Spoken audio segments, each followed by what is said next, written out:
Kok bisa muncul utang piutang? Ini kan karena pihak kepolisian Polda Metro Jaya mengumumkan bahwa pekerjaan yang mengeroyok Haris Debt pertama collector adalah debt collector. Digiring lama para buzzer ini seolah-olah karena pekerjaan mereka debt collector, Haris berhutang. Polda Metro Jaya langsung mengumumkan tidak ada kaitan dengan hutang piutang dalam kasus pengeroyokan Haris pertama. Ini buzzer-buzzer yang kerjanya cuma memecah belah, habis itu memfitnah seseorang. Ini aja kerjaannya mereka. Kan saya ribut dengan Denny Sregar saat dia menghina saya punya senior. Oh iya, itu saya lihat juga itu M. Kan Taufik. itu. Nah, M. Taufik ini, Muhammad Taufik ini senior saya di Himpunan Mahasiswa Islam. Sama-sama di HMI cabang Jakarta. Iya. Ya kan, saya tahu M. Taufik ini bagaimana bahwa dikaitkan dengan FPI, pembela FPI, HTI. Nah, ini kan lucu ini. Maksudnya mau mengatakan M. Taufik ini radikal atau teroris. Ini kan bahaya ini, biadab ini.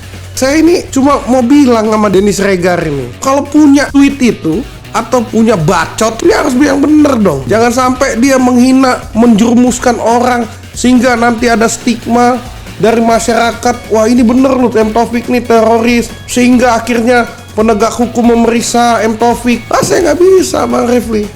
Bang Taufik itu dipecat dari Gerindra. Ini kan urusan internal Gerindra dengan M. Taufik. Nah, kenapa model Denny Sregar ini berbicara masalah FPI, masalah HTI? Ini kan ingin menjerumuskan M. Taufik sehingga distigmakan nantinya oleh masyarakat atau nantinya akan menarik penegak hukum untuk memeriksa M. Taufik. Ini nggak boleh.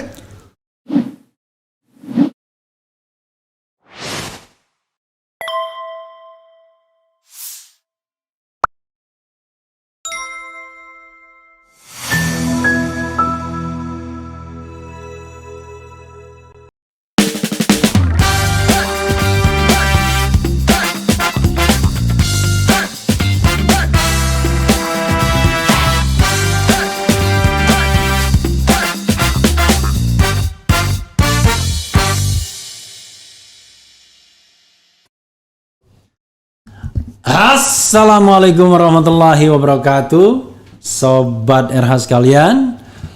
Jumpa lagi kita di channel yang keren ini. Keren. Gaya khas itu. Di depan saya ada Ketua KNPI yang baru terpilih untuk periode kedua. Saya tidak tahu nih KNPI versi yang mana. Karena katanya dulu ada 8 KNPI, sekarang tinggal 3 ya. Mudah-mudahan 3 itu menjadi kerucut jadi 1. Versi cadas. Versi cadas. Haris pertama. Ya. Assalamualaikum. Waalaikumsalam. Luar biasa ya. Ini kedua kalinya datang sini ya. Ya, kedua kalinya. Oke. Tapi yang jelas muka ceria terus ya. Harus happy. Harus happy ya kan. Pertama happy karena baru terpilih dalam kongres ya? Kongres ke-16. Ke-18? 16. Oh 16 Di Maluku Utara. Maluku Utara, luar biasa. Yang saya tahu tiket pesawatnya pasti mahal. Saya pernah ke sana soalnya. Maluku Utara, Ternate ya? Ya, Ternate. Lalu jalan darat sedikit, nyebrang laut. Kemudian ke Tobelo 2-3 jam lagi. 3 jam itu. Kemudian acara seminar. Habis acara seminar farewell party, nunggu jam 12 malam balik lagi. Karena kita bingung. Perjalanan laut kalau Maluku Utara itu. Kita bingung mau ngapain tuh malam-malam di Tobelo, kan sepi sekali kan. Padahal lagunya sangat asik itu Tobelo itu. Oh Tobelo ya. Lagunya Hyoko Tobelo itu ciptaan Yopi Latul itu. Oh, almarhum. Okay. Saya nggak tahu ya. Yang tahunya kembalikan baliku padaku. Itu. Nah, itu lagu Guru Soekarno Putra ya. Gitu. Iya, Bung Haris pertama ya, bukan Haris Pratama tapi pertama. Haris pertama ya. Bung, saya nggak tahu memulainya dari mana, tapi kan baru-baru ini Bung Haris itu ada 2 yang diberitakan ya. Pertama diperiksa sebagai saksi korban. Yang kedua ribut lagi sama yang inisialnya aja dah, DS ya kan? Oh, itu emang buzzer. Nah itu, entah silakan mau mulai dari yang mana? Ya, jadi masalah saksi korban ini kan, ini dalam kasus pengeroyokan terhadap diri saya, Bang Refli. Tanggal berapa itu ya? Itu hari kemarin itu tanggal berapa ya? Baru minggu-minggu inilah. Itu Selasa kalau nggak salah, Selasa apa Rabu. Enggak, pengeroyokannya. Oh, pengeroyokannya tanggal 21 Februari kalau nggak salah. Oh, 21 Februari ya. Februari. Waktu itu saya lagi sakit yang diduga COVID. Ya. Diduga Omikron ya. Saya sakit 21-nya tuh. Jadi sudah berapa bulan tiba-tiba saya dapat surat dari kejaksaan, Ya. dari jaksa penuntut umum. Ya. Itu H-1. Kita bingung juga, kasus saya sudah disidang. Saya nggak pernah tahu kasus tersebut disidangkan, saya nggak pernah tahu perkembangannya. Tapi diperiksa sebagai saksi korban sudah sama penyidik. Penyidik kepolisian. Ya, kepolisian. Oh, sudah ya. Oke. Lalu tiba-tiba dipanggil. Tiba-tiba dia ada hari Rabu atau Selasa itu saya dapat surat. Nah, langsung pengadilan itu besoknya. Sebagai saksi di pengadilan. Saksi pengadilan. Lalu bingung kita biasanya. Tersangkanya siapa? Padahal suratnya itu tertulis 3 Juni ya. Oke. 3 Juni, tapi baru sampai rumah saya itu tanggal berapa itu? Memang kecanggihan kita itu memperlambat kilat. Hebatnya teknologi kita bisa memperlambat Makanya kilat ya. untung saya tidak di luar kota, Bang Refli. Kalau di luar kota kan saksi lewat juga, bisa hukuman ringan mereka. Ya. Itu berapa orang yang diadili? Jadi kemarin itu saya kepada eksekutor aja ya, yang ini Aji Samuel itu masih eksepsi, Ya. dia mengajukan eksepsi, jadi kepada para eksekutor. Berapa orang? Itu yang 3 orang itu, yang saya tahu kan 3 orang yang ditangkap. Oke. Tapi kemarin itu di suratnya 2 orang nama yang tercantum. Yang ngeroyok berapa orang? Yang royok itu kan menurut kepolisian itu 2 tambah 1 yang mantau 3 tambah siapa? 1 lagi kalau nggak salah sekitar 5 itu yang jadi tersangka termasuk Aziz Samuel. 5, 4 apa 5 gitu. Aziz Samuel itu siapa? Iya, politisi, salah satu partai. Oh, tapi dia di lapangan. Hah? Dia di lapangan. Dia nggak di lapangan, kan dia yang memerintahkan para eksekutor untuk melakukan pengeroyokan atau percobaan pembunuhan terhadap diri saya, Bang Refli. Oh, jadi kena pasalnya percobaan pembunuhan ya? Penganiayaan pengeroyokan. Makanya kemarin kan sempat ditanya oleh hakim, apakah ada efek setelah pengeroyokan? Ya tentu ada efek. Ini luka masih ada. Ya. Habis itu lebam di sini kan masih hitam, masih kelihatan. ada. Terus saya di mata juga kan. Iya, hari ini saya mata kanan ya. Mata ya kanan, iya, kanan masih kelihatan lebam. masih hitam gitu, masih hitam. Iya. Terus secara penglihatan juga saya berpengaruh hari ini kan. Saya kemarin di optik Melawai saya cek saya minus 0,75 sama silinder. Padahal saya selama ini nggak pernah pakai kacamata. Jadi mungkin efek benturan itu ya. Mata kanan. Dua-duanya. Dua-duanya. Makanya mulai minggu depan mungkin udah pakai kacamata kita udah berubah karena nyetir udah nggak bisa. Tahan lama ya, gampang. Makanya plusin biar dia netral lagi. Minus 0,75 plusnya 0,75 juga. Plusnya 0,25 sama 1 kalau nggak salah di sini. Orang kan tanya sebenarnya kasusnya apa sih? Ini mohon maaf. Jadi dugaan kasusnya sudah saya pernah beberkan ya. Mungkin terkait dengan kasus salah satu petinggi partai ya, yang saya buka secara terang benderang ke publik bahwa terjadi sesuatu semacam perbuatan amoral lah. Nah mungkin itu. Itu Bung Haris juga ya mengungkapkannya. Ya, kita nggak perlu eksplisit tapi saya paham. Saya tidak mengungkapkan sebetulnya karena saya sebagai salah satu kader di partai tersebut. Ya otomatis saya mempertanyakan bahwa ini akan mengganggu popularitas dan elektabilitas partai politik yang saya masuki. Apalagi nanti pas menjelang pemilu dibuka lagi. Kalau itu dibuka lagi kan kacau. Partai berarti kan akan turun pemilih di partai yang saya masuki. Nah, saya cuma mempertanyakan ini benar atau tidak. Kalau tidak benar ya laporkan kepada pihak kepolisian bahwa ini sudah masuk ranah fitnah. Nah, tapi ini nggak ditanggapi. Nah, ternyata kan kita juga nggak tahu ya. Tiba-tiba ada pengeroyokan terhadap saya tidak pernah memastikan bahwa karena hal tersebut ya. Tapi dilihat dari kasus pengeroyokan saya sehingga melibatkan salah satu petinggi partai yang juga saya di dalamnya. Ya berarti kan ini ada kejelasan ranahnya ke sana. Gitu loh. Bukan, orang awam pun pasti tahu. Bukan masalah utang piutang. Nggak mungkin, saya udah berkali-kali kan. Makanya saya bilang ke Denny Siregar dan kawan-kawan buzzer. Karena dia bilang begitu kan. Semua buzzer itu.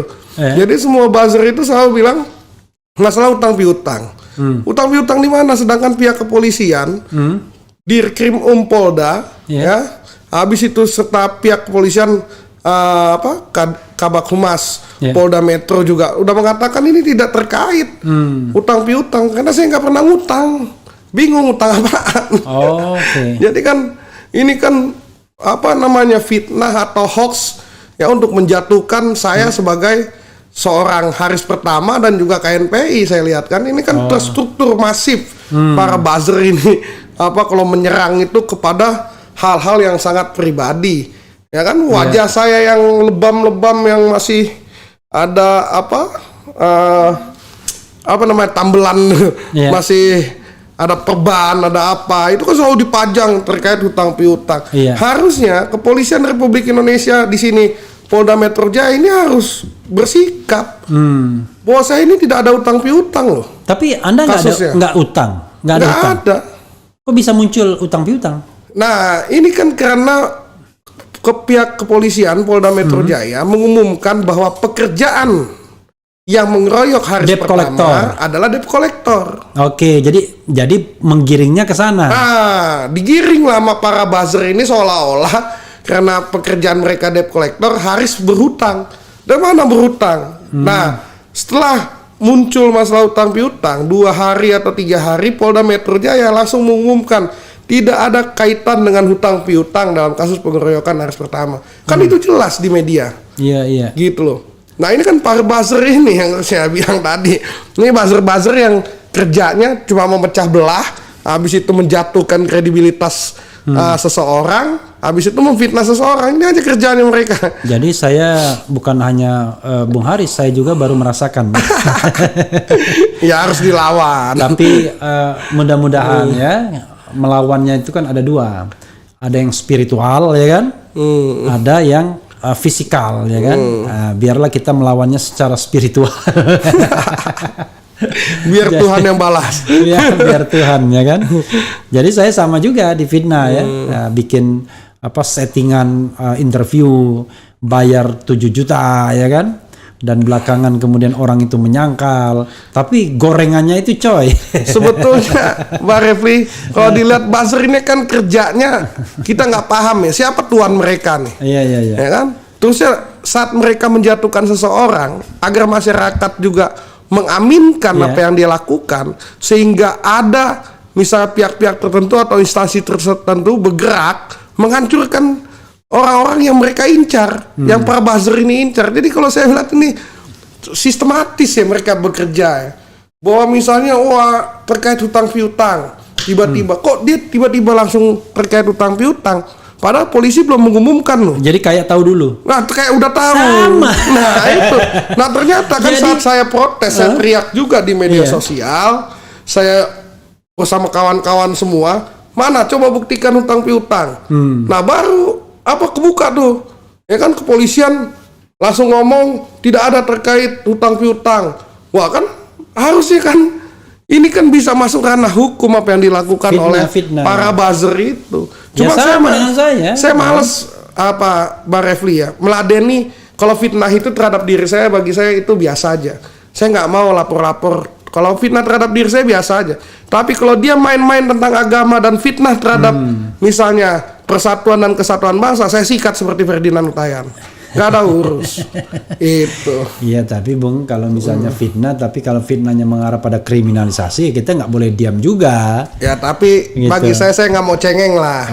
Bang Refli, bahwa saya sadar bahwa mereka mungkin dengan kakak-kakak pembina mereka dekat dengan kekuasaan hari ini. Enggak, jadi melaporkan itu langkah untuk proteks. Jadi memprotek kita, karena kita tahulah ya logika hukum yang bermain kan. Kita sebagai orang hukum tahulah ya kan. Jadi pola-polanya kira-kira ada yang tangkap dulu, yang langsung kan bukti belakangan. Ada yang dilaporkan dulu, nanti begitu diperiksa tahan, kan kira-kira begitu. Seharusnya mereka berpikir ya Pak. Gitu. Saya sudah berapa kali ingatkan bahwa kekuasaan ini tidak akan pernah ada yang abadi. Iya. Jadi ya saya berharap orang-orang manusia-manusia ini udahlah. Kalau masalah terhadap pribadi saya udah saya diam aja. Tapi kalau masalah persatuan dan kesatuan, mengancam persatuan dan kesatuan, mengancam hidup bernegara, ya pasti saya pasang badan di situ.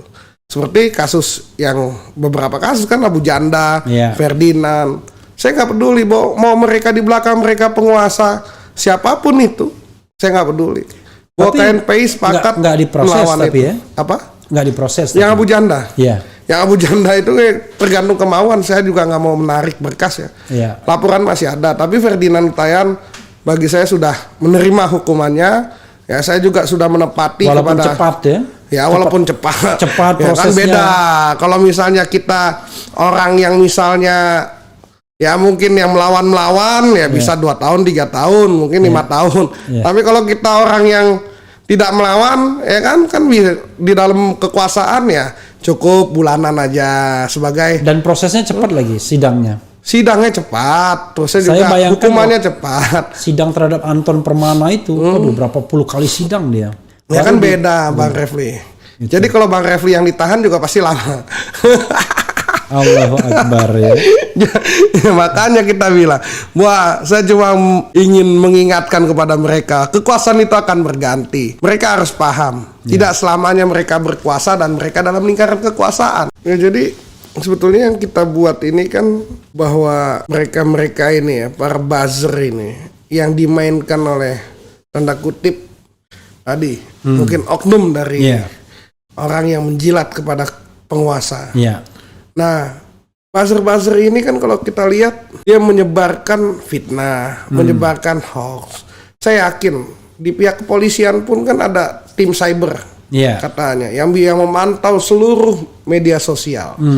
Ya, itu kan bisa dilihat kasus misalnya apa yang diungkapkan oleh Dennis Regar itu, Densi itu, itu kan wajah saya dipasang habis setelah kasus pengeroyokan dikatakan utang piutang dari mana? Sedangkan yang menyanggah bukan hanya saya, pihak kepolisian, Krim Polda Metro Jaya sudah menyanggah. Pak Tubagus Ade udah mengatakan di media bahwa tidak ada terkait utang piutang kasus pengeroyokan tersebut. Nah ini saya pernah baca, kalau saya sih walaupun utang apa gitu dia sering sekali. Oh saya itu kan ada utang-utang kecil lah ya kan. Nah tapi kan masa utang-utang 10-15 juta digebukin kan nggak mungkin. Itu juga utangnya kartu kredit. Dan pembayaran saya lancar kok. Saya pakai kartu kredit ya. Tapi batas maksimalnya 15 juta. Tapi kan pembayaran saya kan bisa dilihat, dicek di salah satu bank. Nggak mungkin juga lah kalau kartu kredit. Pembayaran beres kan nggak mungkin. Itu utang saya. Bagi saya itu utang. Ya, kartu kredit itu. Jadi kan hari ini kan apa yang dilakukan oleh para buzzer ini, saya mengajak seluruh masyarakat ya, seluruh pemuda Indonesia. Ini harus dilawan, Bang Refli ya. Karena apapun yang mereka mainkan, ya, apapun yang mereka katakan dalam media sosial, itu benar-benar harus dipantau oleh semua pihak. Ya saya berharap hari ini penegak hukum kepolisian Republik Indonesia memantau itu chatting-chatting mereka itu. Jangan-jangan banyak juga chatting-chatting mereka itu yang melanggar hukum atau melanggar hak asasi manusia. Ya, itu kan harus dipidanakan itu tanpa harus dilaporkan oleh pihak-pihak tertentu. Jadi kayak saya pribadi, saya sudah tegas dari awal tadi. Kalau nyerangnya ke pribadi saya cuek aja, Bang Refli. Tapi jangan nyerang ke masalah persatuan dan kesatuan bangsa ini. Jangan menyerang kepada misalnya agama yang saya anut. Jadi bagi saya nggak masalah. Tapi kan harusnya tanpa pelaporan pun, ya kan? Katanya pihak kepolisian sudah punya tim cyber. Ya tangkap aja langsung. Tanpa harus saya melaporkan kan bisa. Habis itu saya melaporkan karena ini akan menimbulkan akhirnya ketidakharmonisan ya, apalagi dengan jabatan saya sebagai ketua umum KNPI, ya kan, dihina, dibilang utang piutang. Gimana kalau misalnya saya punya apa pengurus misalnya melakukan tindakan-tindakan di luar hukum. Iya. Ini kan bahaya. Nah, pencegahan-pencegahan ini harus dilakukan oleh pihak kepolisian. Ya, saya sebenarnya appeal ke penegak hukum ya, agar bertindak objektif, profesional, menjaga marwahnya. Karena kita tahu bahwa yang namanya penegak hukum itu alat negara, bukan alat kekuasaan. Nah, negara itu remains, mudah-mudahan sampai hari akhir inilah kita ya, Negara Kesatuan Republik Indonesia. Tapi penguasa itu ya bisa berganti. Bisa setiap 5 tahun sekali, ya maksimal 10 tahun sekarang, bahkan bisa lebih cepat. Seperti Abdurrahman Wahid, ya kan? Seperti Habibie, seperti Megawati, kan nggak 5 tahun juga. Jadi jangan kita berpikir bahwa kita harus mengabdi pada penguasa, enggak. Kita mengabdi kepada Republik, penguasa lurus, ya kan? Betul. Kita penguasa yang lurus kita sembah, ya kan? Yang tidak lurus kita sanggah. Ini sebenarnya raja alim, raja disembah, raja lalim, raja disanggah. Nah, penguasa alim, penguasa disembah, ya kan? Penguasa zalim, ya kan? Penguasa zalim, penguasa disanggah. Itu kalau pakai Tapi kalau kita dari pakai rus-rusan. Pakai rus tadi. Pakai rus, ya kan? Oke. Jadi gimana? Bisa diteruskan, Bung Haris ya? Saya sendiri udah lupa tadi sampai mana kita. Sampai mana itu? Maka kita bingung bahwa ya ini tadi mungkin sampai yang para buzzer dengan pembina ya. Iya. Ya, saya katakan tadi ya. Ini kan efek yang ditimbulkan oleh para buzzer ini kan nggak bagus untuk kehidupan kita sesama anak bangsa lah. Iya. Ya, bahwa apa yang selalu dia kumandangkan, apa yang dia serang, ini kan selalu ke pribadi. Saya perhatikan ke Bu Susi pribadi, ke yang lain-lain semua saya perhatikan. Iya, saya juga heran ya. Gini maksudnya, kan mereka ini mau membackup pemerintahan. Let's say begitu kan? Karena mereka mengatakan mereka cinta Presiden Jokowi dan lain sebagainya. Tapi mbok ya kira-kira yang intelek lah. Maksudnya yang intelek gini, konsep dibalas dengan konsep. Kalau ini enggak, arahnya pribadi dan kriminalisasi. Pribadi kriminalisasi. Jadi sebetulnya kan yang harus disadari oleh masyarakat, pendukung presiden ini bukan hanya buzzer. Iya. Bukan hanya mereka-mereka ya. Iya. Kadang kita juga KNPI juga mendukung kok kebijakan pemerintah. Ada beberapa kali yang mungkin dianggap bahwa kok mendukung sih KNPI. Ya emang KNPI fungsinya di situ. Iya. Kita hanya mengkritik, bukan kita benci. Iya. Kan berkali-kali saya katakan kita tidak benci dengan pemerintahan. Bahkan kalau dilihat track record saya juga pendukung. Tapi kan namanya manusia, pemimpin pasti ada kehilafan. Nah, kehilafan ini yang harus sama-sama kita perbaiki sehingga citra di masyarakat Indonesia tidak jelek. Pemerintah bisa berjalan dengan baik, tidak ada perlawanan rakyat, tidak ada misalnya yang menjadi oposisi. Tapi kalau saat mengkritik dianggap musuh dan digunakan buzzer yang menyerang individu-individu para pengkritik, padahal ini kan bisa menjadi sebuah sumber perpecahan di bangsa ini. Jadi menyerang individu pengkritik ini nggak pernah. Ini bukan budaya bangsa. Bahwa masukan, kritikan itu kan nasihat. Bahwa ini sama-sama kita, ya saya yakin pengkritik juga ingin membangun bangsa ini. Ya bukan ingin menghancurkan. Nah, semua sepakat kok Pancasila itu sebagai ideologi negara. Nggak ada yang nggak sepakat. Yang nggak sepakat itu kan udah dipenjara-penjarain. Nah terus cara berpolitiknya, ya kan, tiba-tiba digoreng tentang Islamofobia lah. Ya ini kan nggak boleh.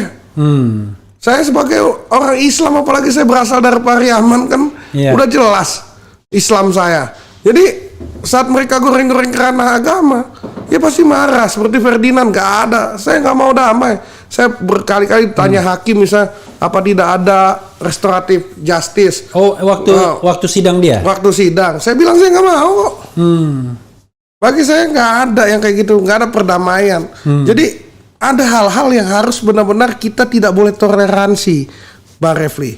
Seperti misalnya mengarah kepada perpecahan, menghina suku, agama, dan lain-lain. Nah ini nggak boleh, polisi harus hajar ini semua. Jadi nggak boleh ada perbedaan. Nah terus masalah kadrun dan cebong, yang memainkan itu kan mereka terus, nggak pernah yang lain. Dan kalau kita lihat judul-judulnya, waduh, itu memang judul serangan ke pribadi semua itu. Oh iya, judul serangan pribadi semua, nggak ada. Saya kasih contoh ya, judul yang diarahkan ke saya itu Bung Haris ya. Bahwa saya juga korban juga. Jadi saya mengadu kepada ketua KNPI. Gitu. Jadi sama ya.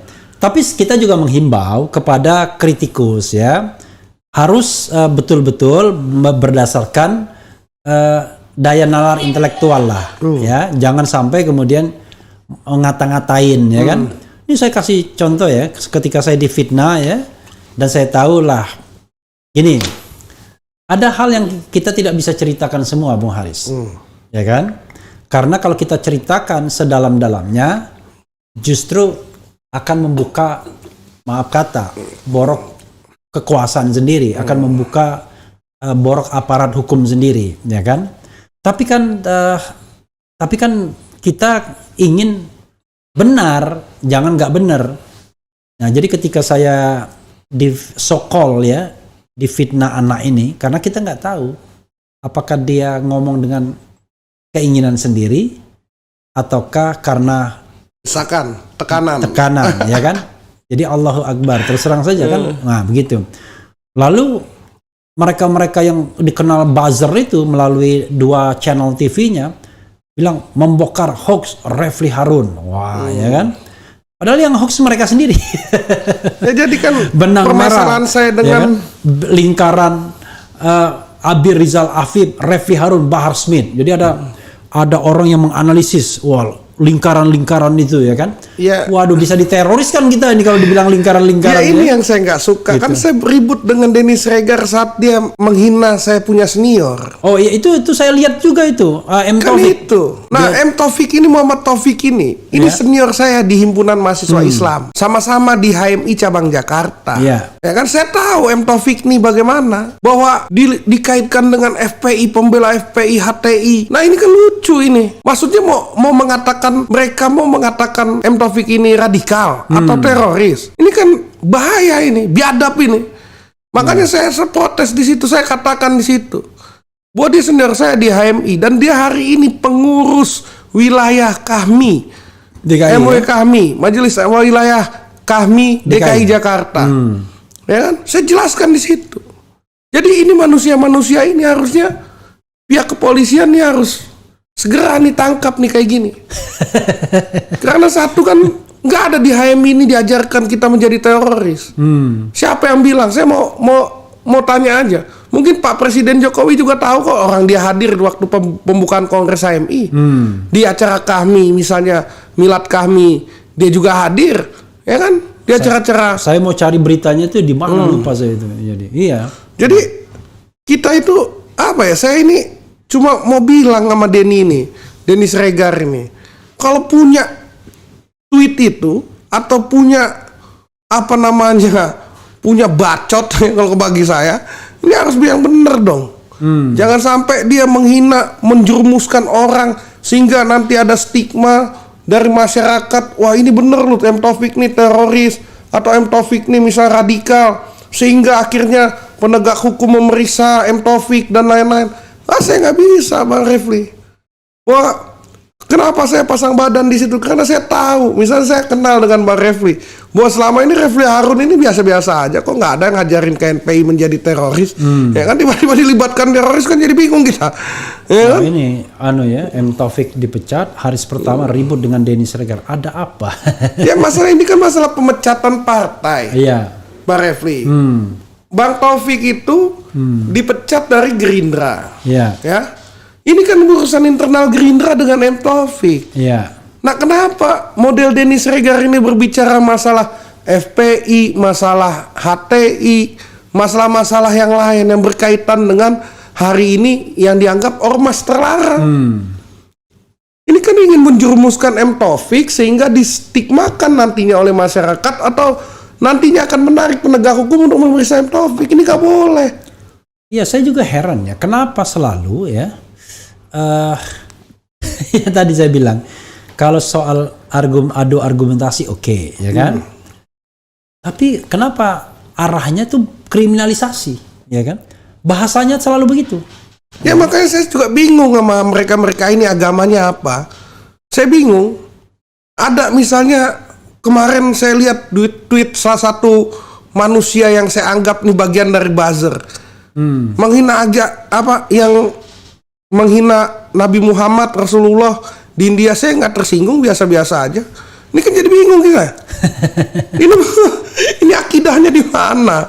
Dia mengaku beragama, masa junjungannya dihina, mereka nggak merasa terhina. Ini kan aneh nih. Ya, jadi buzzer nih harus diteliti betul. Dia punya agama apa? Ya kan? Jelas gak agamanya? Atau misal bangsanya apa? Kalau orang yang misalnya berbangsa Indonesia, berwarga negara Indonesia, saya yakin cinta damai. Nggak mungkin kita mau saling pukul, mau saling ribut, lempar-lemparan. Kita nih bangsa Indonesia dari zaman dahulu ini rindu kedamaian. Jadi ya sama damai-damai. Gak ada permasalahan. Hari ini di pojok1.id ya, hari pertama murka. Woi Denny Siregar, kalau mau hadap-hadapan ayo sekalian sama kakak pembina lo. Iya kalau saya hari ini Bang. Tapi di sini bilang mantan ketua umum Komite Nasional Pemuda Indonesia, nggak benar ya, masih ketua umum. Ini biasalah mainan-mainan yang dibuat mereka juga. Oke. Hari pertama meradang gara-gara Denny Siregar mengaitkan pemecatan Taufik dengan FPI. Begitu. Haris pertama menuding Denny Siregar asal tuduh dengan mengatakan bahwa Gerindra memecat kadernya yang suka merangkul FPI. Partai Gerindra kayaknya lagi bersih-bersih kadernya yang suka rangkul-rangkul FPI. Soalnya mendukung ormas radikal sepertinya udah nggak tren sekarang. Rame doang tapi kalah mulu di medan perang. Masih ada Fadlizon deh. Apa beliau sekarang lagi deg-degan, kata Denny Siregar melalui akun Twitternya @DennySiregar. Saya kadang-kadang nggak habis pikir ya, kenapa selalu dia serang individu, itu yang kita nggak suka ya. Kayak dia kaitkan lagi Fadlizon, ya. Ini kan apa ya? Maksud kita ini manusia lebih parah dari Sengkuni. Kalau Sengkuni itu cuma di internal kerajaan dia adu domba, nggak ke masyarakat. Nah kalau ini ke masyarakat loh, ya kan? Masyarakat disuruh saling bunuh sama dia. Ya kan? Kalau di Sengkuni ini kan cuma ingin Pandawa dan Kurawa aja. Kurawa membunuh Pandawa. Bagaimana menyingkirkan Pandawa yang hanya 5 orang. Tapi yang saya heran ya, kenapa ya tidak ada peringatan dari istana ya, terhadap kelompok-kelompok ini. Kita nggak usah bicara spesifik orangnya ya, tapi kelompok-kelompok ini. Bahkan saya pernah lihat ada televisi misalnya memberikan tempat seolah-olah mereka adalah pejuang gitu ya. Pejuang yang katakanlah berjuang untuk membela kekuasaan gitu ya. Iya, saya juga heran. Tapi ya, saya nggak yakin Bang Refli ya, istana nih tahu-tahu tentang dia, saya nggak yakin juga. Kalau emang istana dia orang istana, ya buktiin aja dia orang istana lah, lawan KNPI kan itu aja. jadi saya bicara udah kasar lah, Bang Refli. Dengan dia mengkaitkan saya punya senior, saya tahu bagaimana senior ini, bahkan senior HMI cabang Jakarta yang lain ini M. Taufik, dikaitkan apa kasus pemecatannya dengan rangkulan terhadap ormas yang sudah dilarang oleh negara, ya kan? Ini maksudnya apa mereka? Kita tahu Bang Taufik ini tidak pernah radikal pikirannya gitu. Bahwa ada pemecatan di Gerindra saya nggak mau urus, biarin aja. Ya itu internal. Ya kan? Saya juga di Golkar kena pecat dari kepengurusan biasa-biasa aja. Gitu loh. Ya, yang penting kan maksud kita jangan dikaitkan, jangan sampai Haris dipecat dari kepengurusan Golkar gara-gara A, gara-gara B. Yang itu fitnah isinya. Coba kita bacakan sedikit ya komentar Sobat Era. Gak ada guna mengecam buzzer, tapi kejarlah yang mempekerjakan buzzer berbayar. Nah itu. Jadi Sobat Era sekalian ya, sederhananya hidup bernegara nih begini. Kalau kita nggak ada masalah kekuasaan itu, ya nggak akan masalah dikritik, ya kan? Tapi kalau ada masalah memang berat. Misal, iya. Jadi gini, kan kita selalu bicara tentang demokrasi. kita mengandaikan orang tuh baik semua. Kalaupun ada kesalahan itu sifatnya human being, manusiawi. Nah, maka kita ngomong, oh kamu nggak boleh dong. Misalnya contoh, oh nggak bisa dong transaksi ke Goto itu menyalahi konflik of interest. Misalnya gitu ya kan. Misalnya kan begitu. Ini menarik ini. Ya kan. Jadi kita menganggap manusia baik semua. Nah berdasarkan hukum memang iya. Misalnya saya pernah undang Agus Edi Kristianto. Dia cerita, oh iya, Telkomsel menggelontorkan kira-kira 6,3 triliun kepada GoTo. GoTo itu adalah gabungan perusahaan Gojek dan Tokopedia. Di Tokopedia itu ada Wisnu Tama sebagai komisaris. Di Go sudah kita tahu lah Menteri Nadiem kan, walaupun dia nggak ikut-ikutan. Nah, Go dan To ini menjadi GoTo. Setelah dia merger, dapat suntikan dana 2 kali, kalau nggak salah pembayarannya itu uang real, uang cash. Nah, kalau dikonversikan kurang lebih 6,3 triliun kan. Nah, cuma yang jadi masalah adalah Telkomsel ini waktu jadi GoTo, komisaris utamanya Boy Thohir, kakaknya Menteri BUMN. Di Telkomsel, komisaris Telkomsel Wisnu Tama, yang juga komisaris Tokopedia. Padahal Telkomsel ini anak perusahaan Telkom yang BUMN, karena sahamnya mayoritas dimiliki Telkom. Nah, ketika kita melihat kaitan-kaitan itu, kan sebenarnya kan common sense kita mengatakan, wah ini ada benturan kepentingan. Harusnya kalau misalnya nggak punya apa-apa, kan biasa aja kan, ya kan? Yeah. Oh iya ya. Oh makasih luar biasa kalau Telkomsel 6,3 T bantuan ke dua pihak itu. Bukan bantuan, jadi itu kerjasama. Suntikan dana yang kemudian dikonversikan menjadi saham. Tapi sahamnya di bawah 5% juga cuma. Ini kan repot. Ya, gitu. Ya kan banyak juga yang butuh juga suntikan dana dari Telkomsel, kok nggak dibagi masyarakat banyak. Maksudnya jangan jadi oligarki lah. Okay. Ya, jadi jangan membentuk kerajaan dalam kerajaan. Kalau kita mengkritik itu kan sebenarnya kan sebagai warga negara kita punya hak dong ya kan.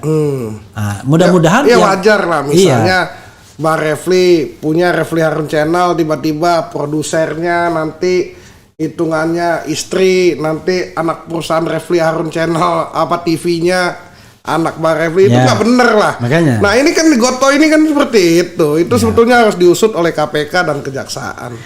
Oke, misalnya ya, jadi dan yang paling penting ketika kita mengkritik, kita kan nggak punya agenda. Kalau saya misalnya kalau secara bisnis saya perhatikan Goto itu tidak memenuhi ya. Apa secara bisnis fine aja ya. Yang bermasalah adalah orang-orang di balik merger suntikan dana itu. Ya, makanya sebenarnya kan terlepas apakah itu menguntungkan atau tidak itu kan soal lain. That is another story. Semoga untung. Kalau rugi. Tapi kan masalahnya potensi konflik of interestnya itu kan yang kemudian dipermasalahkan. Yang di belakang ini. Sebetulnya kan ini kan bagian dari agenda reformasi mungkin di zaman Bang Refli ya, itulah memberantas KKN, korupsi, kolusi dan nepotisme. Jadi hari ini kok zaman saya emang Bung Haris usia berapa sekarang? Saya masih kelahiran 83, saya masih SMA saat itu. Zaman abang lah itu. Saya masih 83 baru 38 saya lewat sedikit ya. Kalau saya udah 40 lewat, udah saya lewat sedikit. Jadi waktu itu saya sudah selesai kuliah. Tahun 95, reformasinya 98. Nah, tapi ada teman kita Ray Rangkuti yang waktu itu masih mahasiswa sampai diperingatkan dia karena mahasiswa abadi kan. Oke, kita bacakan lagi coba ya. Salam 0% KNPI. Nah, ini KNPI kenapa nggak memperjuangkan 0% juga? Hah? Jadi sebetulnya yang harus diubah nih banyak, Bang.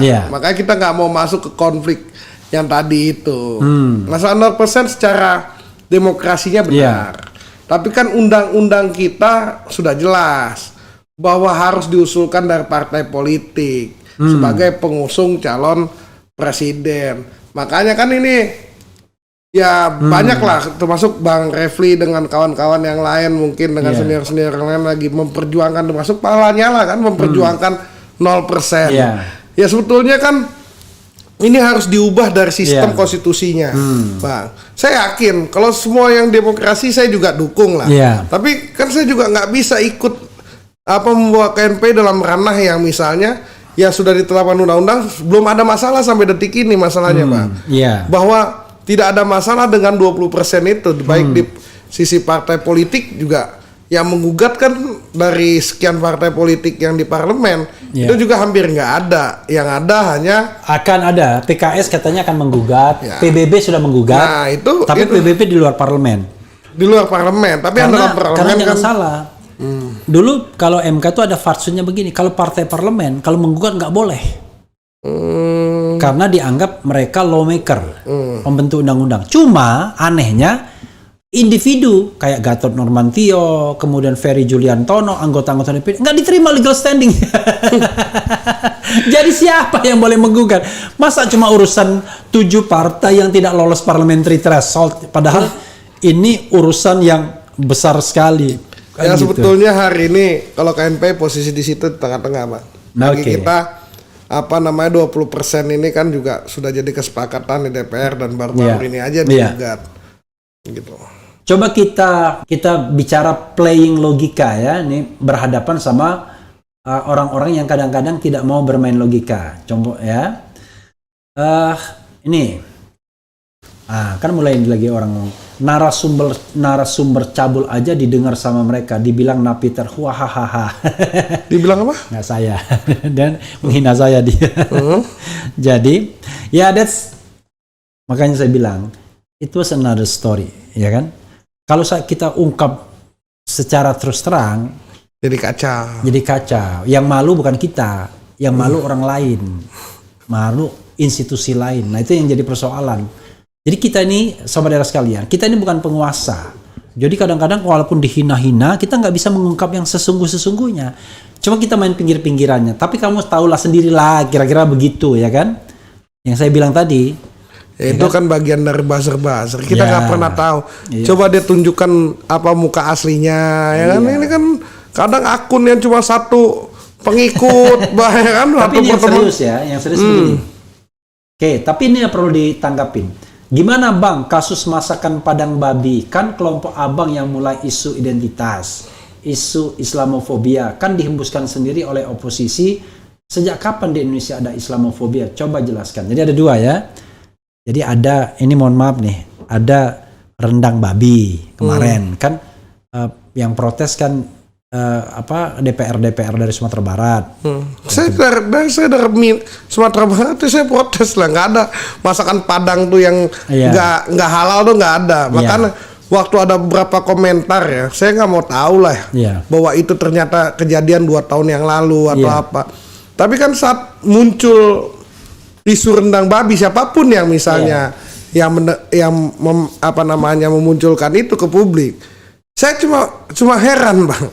Ada misalnya jawaban dari para buzzer ini, misalnya emang ada salah rendang babi? Kan nggak ada salah lah. Rendang ini makanan khas dari Sumatera Barat, dan Sumatera Barat terkenal dengan, dan Sumatera Barat itu tidak ada satu rumah makan Sumatera Barat pun ya, rumah makan Padang ya, di seluruh dunia nih yang ada tidak halal.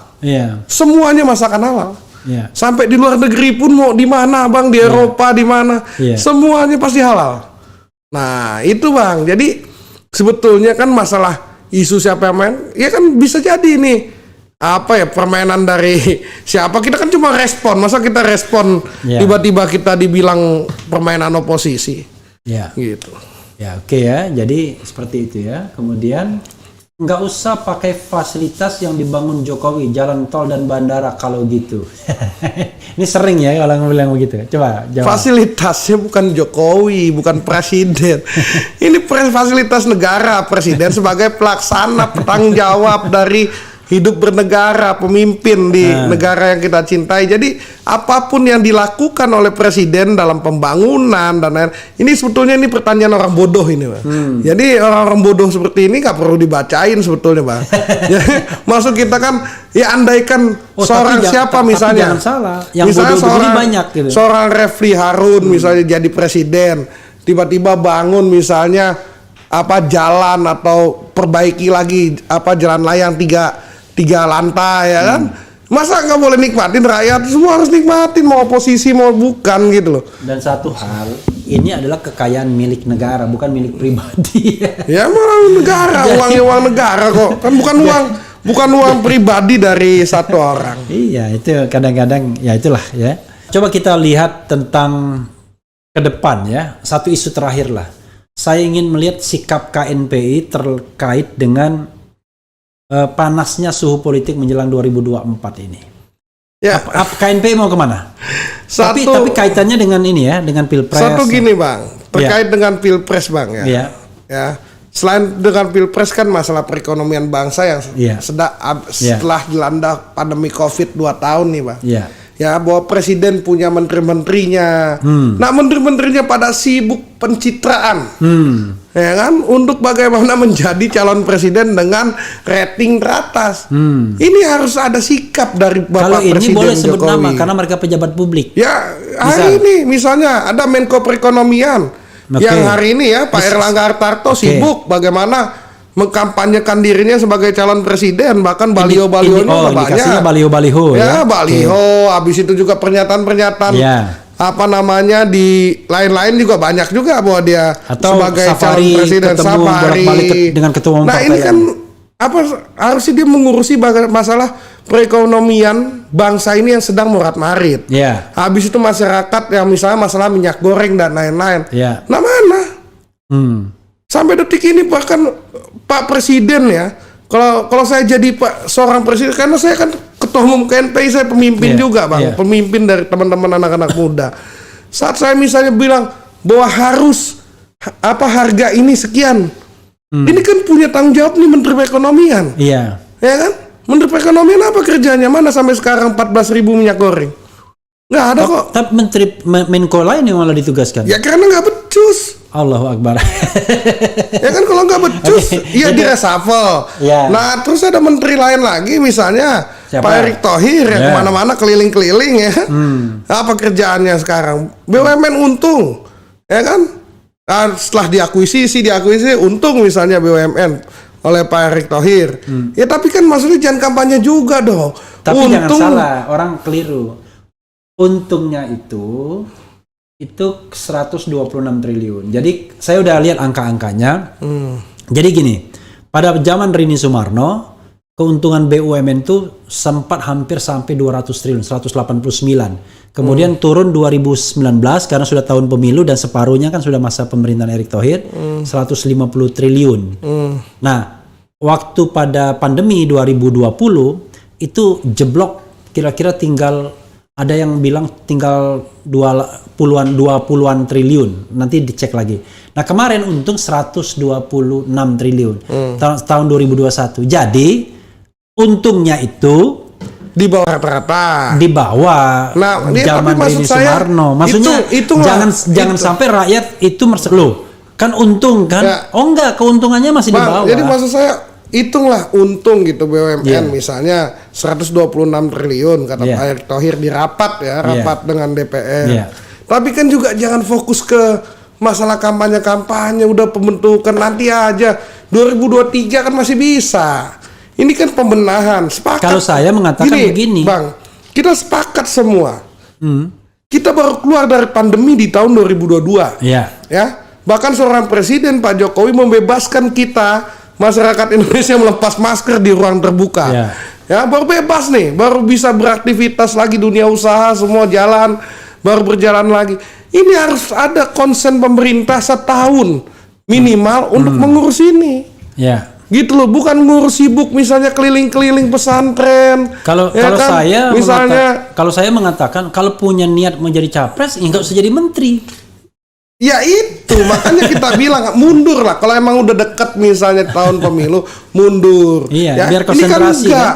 Ini kan maksudnya masa Menteri BUMN itu keliling ke pesantren-pesantren. Jangan salah, itu kan sejak kecuali misalnya Menteri 2020 awal loh sudah. Bukan, kecuali Menteri BUMN misalnya ke pesantren-pesantren ini memberikan bantuan, misalnya buka usaha masing-masing jadi badan usaha milik pesantren.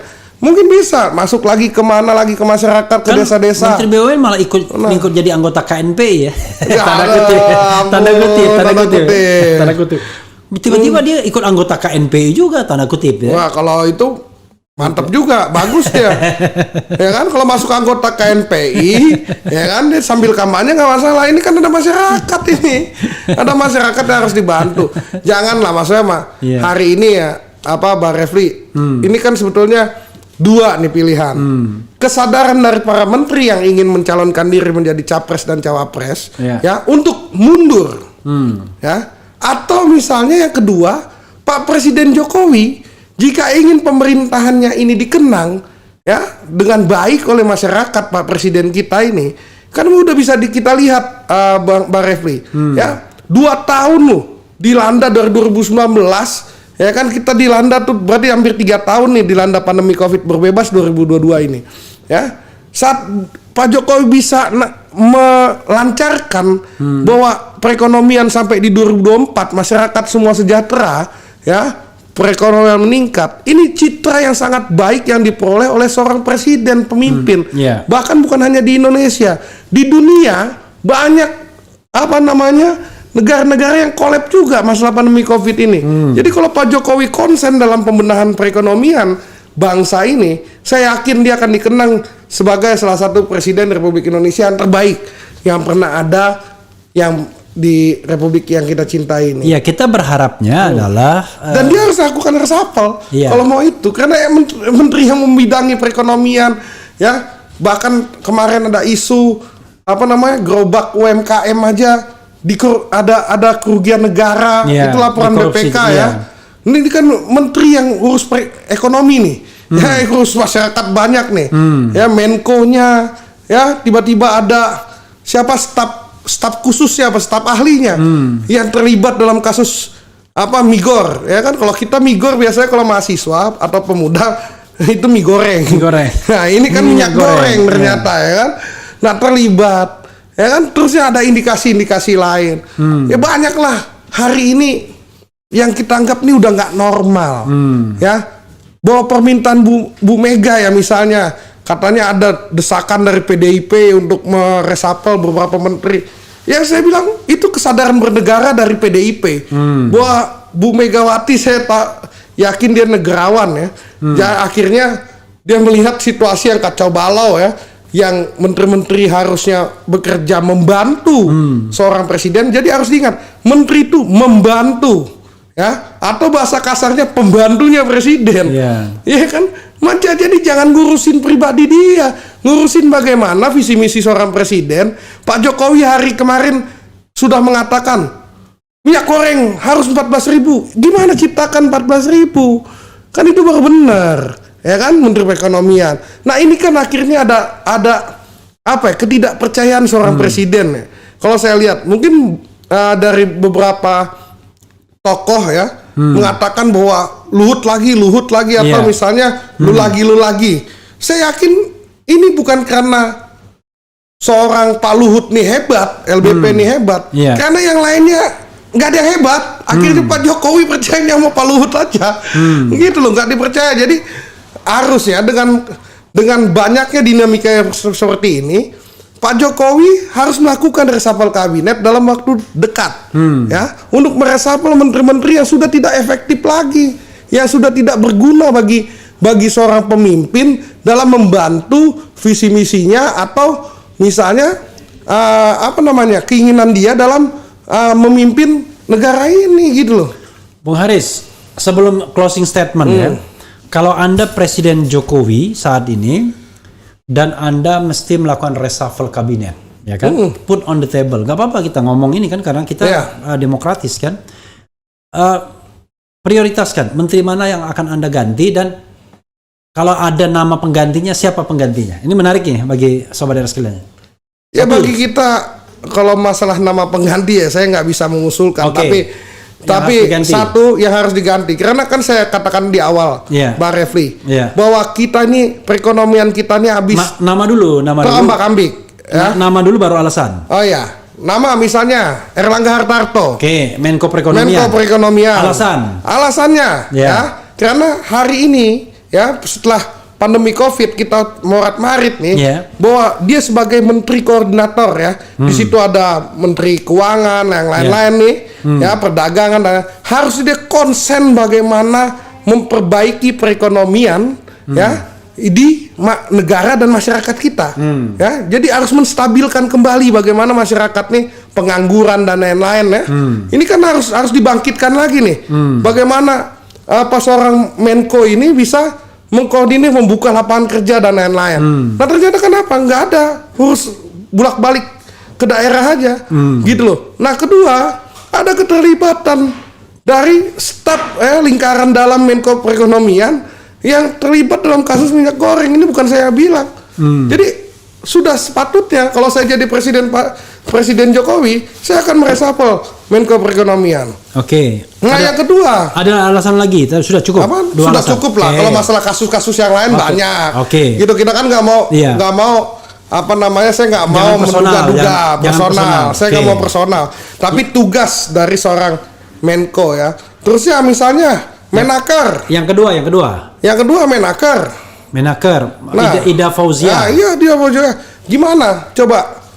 Alasan dulu. Ya alasannya lapangan pekerjaan. Coba dong buka dong. Sama-sama dong buka lapangan pekerjaan. Agar masyarakat yang kemarin menderita PHK ini kembali bisa bekerja. Apa konsep dia? Ya. Yang ketiga misalnya masalah gerobak UMKM kan tahu kan? Iya. Menteri Perdagangan lah itu ya kalau nggak salah itu. Oke, tadi yang dua. Yang ketiga itu yang masalah gerobak UMKM itu. Nama dulu baru alasan. Ya pokoknya perindikasinya udah menteri-menteri itulah. Oke. Nah, jadi maksud saya jangan sampai nanti perindikasinya, ketua umum KNPI hanya menteri dari partai ini doang nih yang disikat, yang partai lain enggak gitu loh. Tapi intinya tadi cuma 3 yang baru disebutkan. Ya ada 1 Menteri Erlangga Hartarto, 2 ya Menpora juga kerjanya nggak ada Pak. 3 Menteri Perdagangan, ya. Menteri Pemuda dan Olahraga. 4 Pemuda dan Olahraga. Ya, Zainuddin Amali apa kerjanya? Cuma ngurus olahraga, ngurus pemuda nggak ada. Pemuda banyak pengangguran. Ya. Organisasi. Sudah, 4 aja. Banyak lah. Kita tadi yakin. menyebut BUMN kok nggak di Pak Erick Thohir ini kan Menteri BUMN kan lagi sibuk mau pencitraan. Kan udah kebentuk juga tim relawan Erick Thohir untuk presiden. Ya mundur karena dia kan ngurus BUMN nih.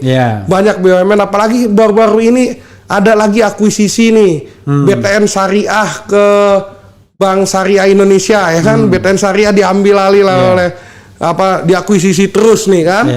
Nah maksud saya udahlah cukup lah. Maksud saya ya kalau memang mau fokus, memang sudah waktunya untuk Pilpres 2024 startnya dari sekarang. Ya mereka mundur dari menteri gentle gitu ya. Gentle mundur dari menteri ya biar kampanye, yang lain terang-terangan kampanye biar yang lain misalnya Pak Presiden, Pak Jokowi. Padahal kalau dia tidak jadi menteri, nggak dianggap orang lagi. Ya kan banyak. Kan dianggap tuh kan karena jadi menteri. Berarti kan gini Bang, ini kan yang harus kita hitung. Berarti mereka nggak pede bahwa mereka adalah tokoh. Iya. Berarti kan dia memanfaatkan berarti mereka memanfaatkan jabatan mereka untuk bagaimana menjadi tokoh. Ini bahaya ini.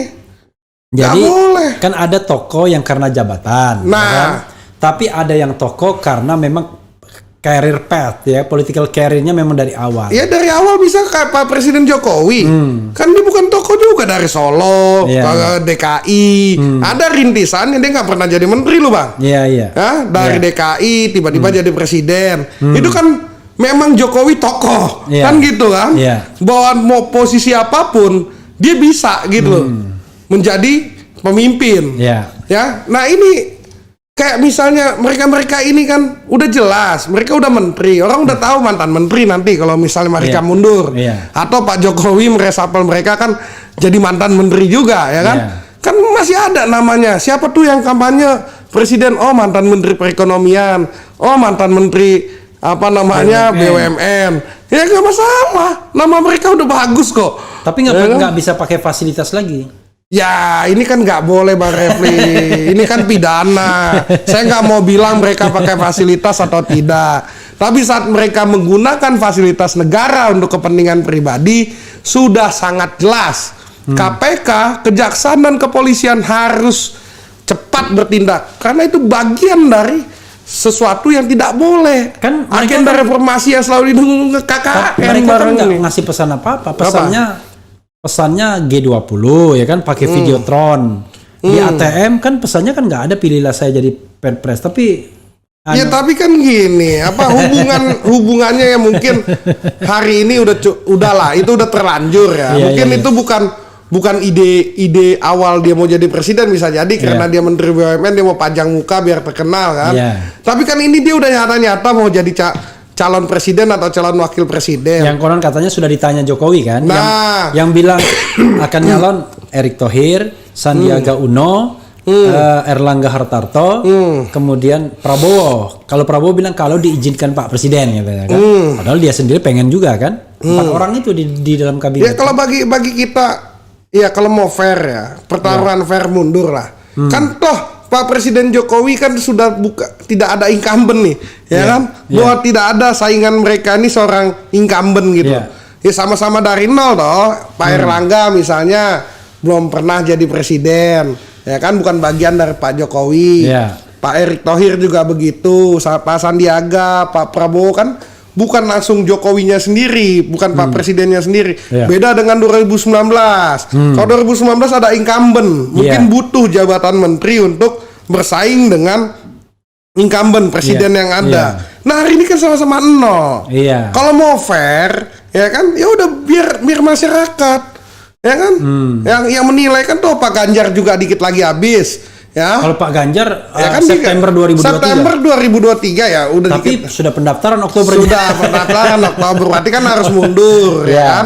Toh sama aja. Dan Pak Ganjar juga kan misalnya di lingkaran Jawa Tengah juga kan, nggak juga keliling-keliling Indonesia menggunakan ini kan nggak mungkin. Gubernur Jawa Tengah misalnya tiba-tiba di Papua buat apa kan nggak mungkin lah. Walaupun pernah juga. Ya walaupun undangan-undangan biasa lah, mungkin itu undangan apalah. Tapi kalau menteri bisa setiap saat. Nah kalau menteri coba lihat hari ini ada di Lampung, hari ini ada di mana, ya kan? Hari ini masuk kemana, sekolah mana? Ini udah nggak fair lah. Maksudnya, jadi apa ya?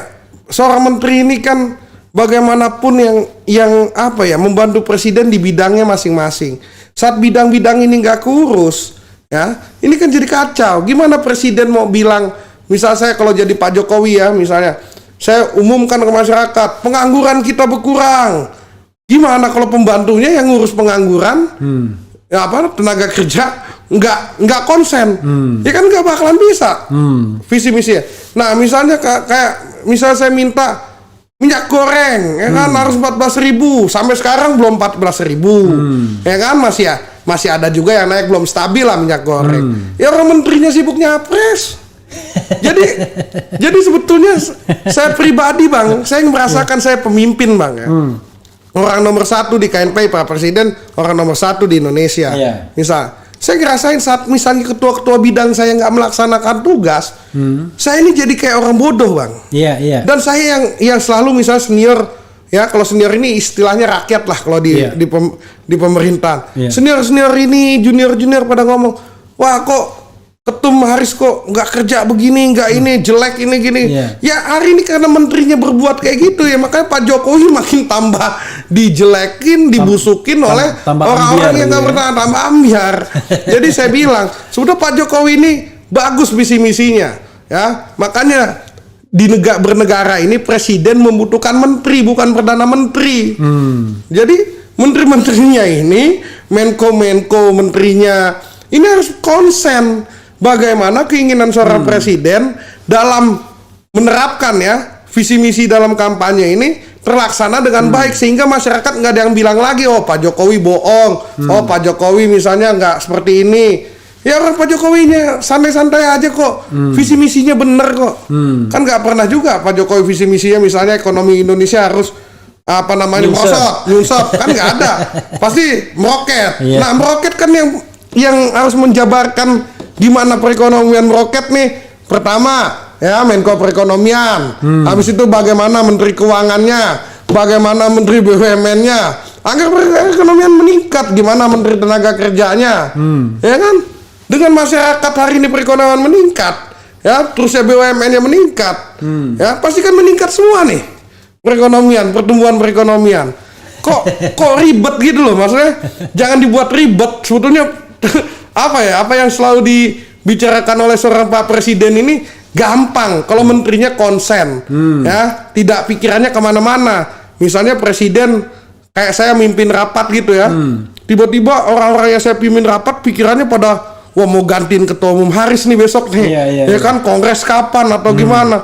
Iya, visi misi saya apa yang saya omongin nggak didengar, Bang. Jadi dan sekarang Anda melihat bahwa Pak Jokowi nggak didengar sama menteri-menterinya karena mereka sibuk untuk 2024. Sibuk 2024. Jadi masa kita padahal sekarang masih 2022. Masih 2022, masih 2 tahun. Masa jabatan lebih dari 2 tahun lagi ya. Masih 2 tahun lagi. Bung Haris, ini terakhir ya, coba sebelum closing statement. Jadi gini. Ada yang bilang Bang RH tolong angkat juga soal isu penghapusan tenaga honorer oleh Menpan RB di 2023. Saya bukan nggak mau ngangkat, nggak paham, maksudnya nggak ngikutin isu itu. Bung Haris ngikutin isu itu ya? Saya juga nggak ikut, tapi kalau bisa penghapusan honorer saya sepakat biar jadi pegawai tetap semua. Kali mungkin apa namanya dihapus honorer dijadikan pegawai tetap. Tapi kan ini bisa dihapus honorer tapi diberhentiin. Ini maksud saya, Bang. Saya pernah kritik dulu masalah apa namanya terkait isu honorer, makanya saya lagi dalami ya penghapusan honorer. Saya sempat mengkritik masalah misalnya apa namanya bukan calon namanya apa namanya. Kalau misalnya tenaga kerja itu misalnya kita perusahaan ini sebagai apa penyalur tenaga kerja. Oh, ini outsourcing. Iya. Ini outsourcing ini kan untungnya dari mencalonkan tenaga kerja kan ke perusahaan, sehingga orang yang mendaftar individu sangat kecil kesempatannya untuk menjadi apa namanya pekerja di perusahaan-perusahaan itu. Nah, ini udah bener bagi saya ya, penghapusan honorer seperti itu. Bener, tapi kalau diangkat. Nah, kalau diangkat. Kalau diberhentikan nggak bener. Nah, ini yang harus, makanya saya bilang, Bang. Ini kan Pak Jokowi kan punya visi misi ini kan bagaimana masyarakat semua bekerja, semua punya ekonomi yang bagus dengan kehidupan yang layak, makanan, ya, terusnya kesehatan dan lain-lain. Nah, menterinya ini nggak paham, ya. Jadi menteri-menteri seperti ini, kalau saya katakan ya, yang terkait dengan mendukung capres dan cawapres, atau dia menjadi capres dan suruh mundur. Jadi biar Indonesia orang yang mau memikirkan hal yang benar-benar pekerjaannya. Ya? Nah itu, saya kayak yakin nih ya, Bang Refli ya, Pak Jokowi sebagai seorang presiden sangat paham bahwa kemampuan anak-anak Indonesia banyak yang seperti Pak Erlangga Hartarto, banyak seperti Pak Erick Thohir, banyak seperti yang lain lah. Pasti banyak ini kesamaannya. Toh, masa nggak bisa? Tapi kan tergantung presidennya. Kalau presiden nggak mau berhentiin gimana? Ya, kalau presiden nggak mau berhentiin ya hari ini ya tinggal Pak Jokowi sendiri yang merasakan kan bagaimana. Misalnya masyarakat menjerit ke Pak Jokowi. Dia tahu akan dampaknya. Nah, dampaknya misalnya katanya kalau misalnya ada apa orang-orang dia kayak kemarin kan ada teriak lanjutkan, tiba-tiba Pak Jokowi bilang nanti saya yang di demo. Ya harusnya kan tahu dampaknya nih, ya kan? Jadi udah orang-orang yang seperti ini ya tahu diri lah. Jangan sampai Pak Presiden ini kan harus dijaga citranya Pak Jokowi ini. Ya jangan kalau udah stop ya. Jangan digojok-gojok lagi, misalnya lanjutkan. Akhirnya Pak Jokowi di demo kan yang bilang lanjut kan menteri lagi. Ya itulah yang saya bilang. Tapi kan raut wajah Pak Presiden juga nggak happy saat di kamera ya. Saya yakin bahwa ya Pak Jokowi harus melakukan tindakan tegas terhadap hal-hal ini. Harus fokus. Ya karena kan? 2024 selesai karena itu. Kan itu harus dengan sebuah kenangan yang baik di mata masyarakat Indonesia. Tidak ada yang misalnya mengatakan ini tidak baik atau apa. Jadi kita kompak lah bahwa kalau misalnya ini konsen 2 tahun ini masalah mengangkat perekonomian ya di masyarakat dan negara ini, saya yakin Pak Jokowi akan sangat baik. Mungkin besok misalnya Pak Soeharto bapak pembangunan, ya kan, misal Pak Soekarno misalnya founding father kita bapak proklamasi, ya mungkin apa namanya Pak Jokowi sebagai bapak perekonomian Indonesia ya kan, seperti Bung Hatta mungkin apa pemajuan ekonomi, karena dia kan Bapak Kemajuan Bangsa misalnya bisa. Karena tagline dia sebagai Indonesia Maju kan. Bisa jadi. Misal Pak Jokowi di akhir periode dianugerahkan atau setelah periode dia sebagai Bapak Kemajuan dari Indonesia. Ya kan? Seperti itu. Oke, Bung, silakan closing statement kepada pemirsa RH Channel dan mungkin juga pesan bagi anggota-anggota KNPI seluruh Indonesia, boleh juga. Ya, jadi saya ingin berpesan kepada seluruh masyarakat Indonesia dan juga para pengurus KNPI se-Indonesia bahwa kita harus sama-sama melawan para buzzer-buzzer yang ingin memecah belah persatuan dan kesatuan, yang hobi menyebarkan fitnah, yang hobi misalnya membuat berita-berita bohong. Nah, ini harus kita lawan secara bersama-sama, karena media sosial bukan hanya kita-kita yang cerdas yang mengisinya ruang media sosial, tapi juga ada anak-anak kita, generasi penerus bangsa ini ke depan yang mengisi ruang di media sosial. Jadi kita harus jaga ruang media sosial ini agar segala sesuatu yang terjadi di media sosial itu tidak dikuasai oleh para buzzer-buzzer yang hobinya hanya memfitnah, hobinya hanya mendiskreditkan seseorang, atau hobinya hanya membuat perpecahan di bangsa ini. Mungkin itu pesan saya, ya. Dan satu lagi pesan kepada Bapak Presiden Jokowi, semoga reshuffle kabinet bisa dilakukan karena ini keinginan masyarakat Indonesia. Saya yakin masalah perekonomian di bangsa ini, ya, Pak Jokowi juga pasti sangat berharap bagaimana kemajuan perekonomian di Indonesia ini bisa pesat, ya. Sehingga di 2024 nanti saat Pak Jokowi sudah tidak lagi menjabat seorang presiden, Pak Jokowi bisa dikenang oleh seluruh masyarakat Indonesia, bisa membangkitkan Indonesia dari krisis perekonomian karena pandemi COVID-19.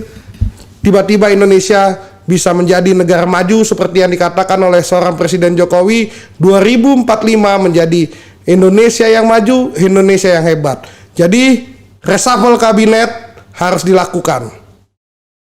Salam Pemuda Indonesia.